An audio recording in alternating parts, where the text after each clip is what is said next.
Okay, everybody, let's move on to the exercise, run a workspace in response to incoming email.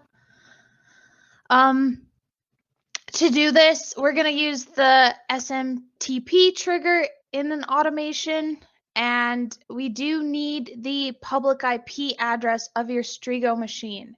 So when you're in the lab in the top left, okay, do you guys hear me now? Awesome. Perfect, thank you.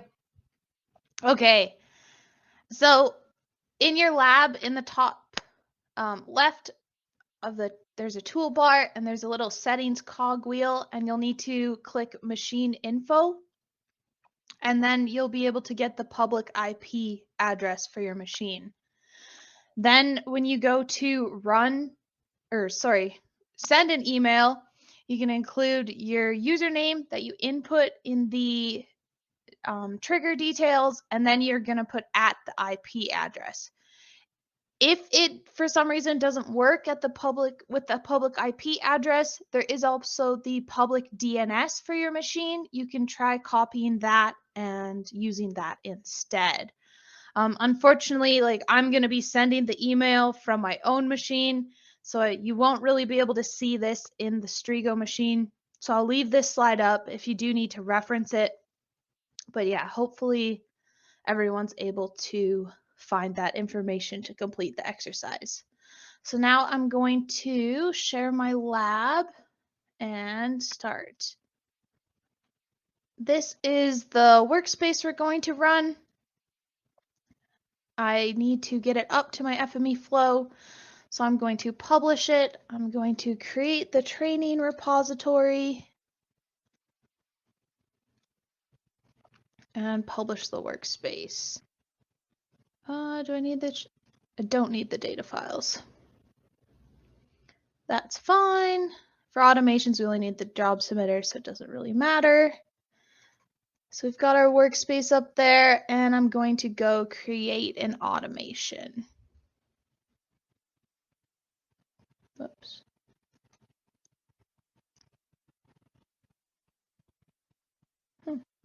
Okay, something's going funny. There we go. And so once I've got my automation opened, I'm going to select the email SMTP receive trigger and configure it. It is pretty easy to configure. Like I showed you, or actually I'll show you first the IMAP. There's quite a bit to configure. So I do recommend using the SMTP, especially for this exercise. If you're using IMAP, you're going to be using your personal email account. And we honestly, sometimes there's different quirks and app passwords needed, and we don't really have time to configure that. So it is best to use this one. I'm going to give it a username. Believe in the exercise, it's like run my workspace, but I just like putting Bailey and sending it to myself. I am going to download attachments to the data folder. I'm going to create a new folder name, and I'm going to call it incoming email.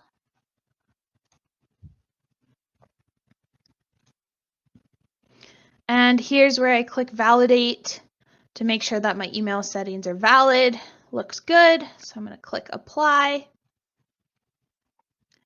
And after that email trigger, I want to run the workspace I just published, so I'm going to use a run workspace action.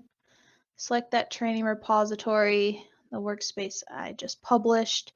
So this workspace processes an Esri shapefile into a GeoJSON file. I am going to use one of these handy automation parameters to receive the email attachment as the source shapefile. And then I'm going to write it out to that same email file or folder, sorry. Just put it there. Okay.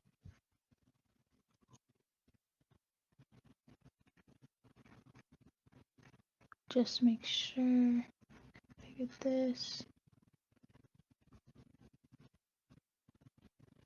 Yeah. I did forget to. Oh, that didn't work. Sorry, I just realized I forgot to. Destination GeoJSON file.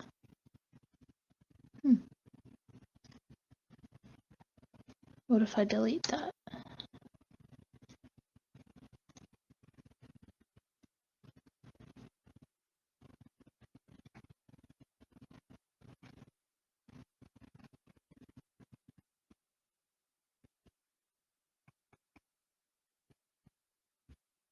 Sorry everyone, I'm just not sure. Maybe we've got to...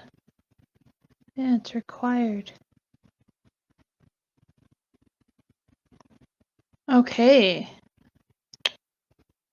My guess is we've got a not so fun bug that I was unaware of. Okay, I'm going to reset these. We'll just write them out to the C drive. But I'm still going to place the source, or nope, not place them. Get the source files from the email attachment. There we go. That's fine. Our flow is on our computer, so it does have access to the C drive, so it's fine. Feature types to read, I'll leave. I'll click apply, and I forgot in here, download attachments to data. Oh, okay, that's fine. Actually, I do want to double check where that's going to.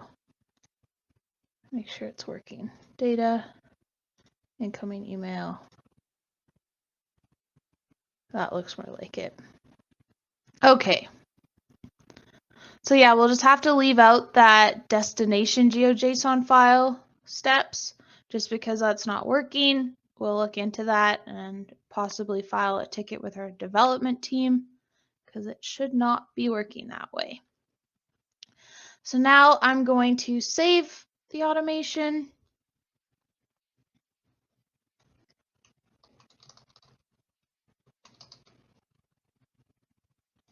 and start it.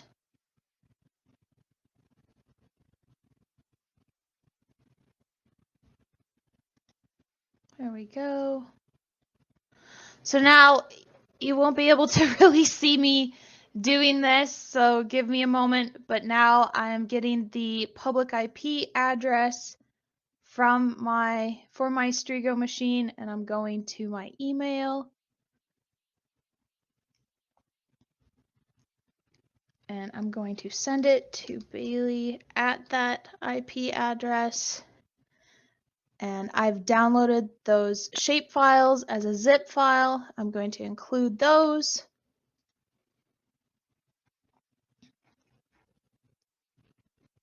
And send the email.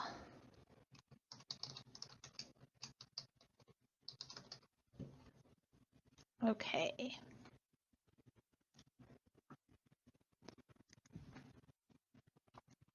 So now that I've sent the email, I am going to view the log files, and we're going to look at trigger email.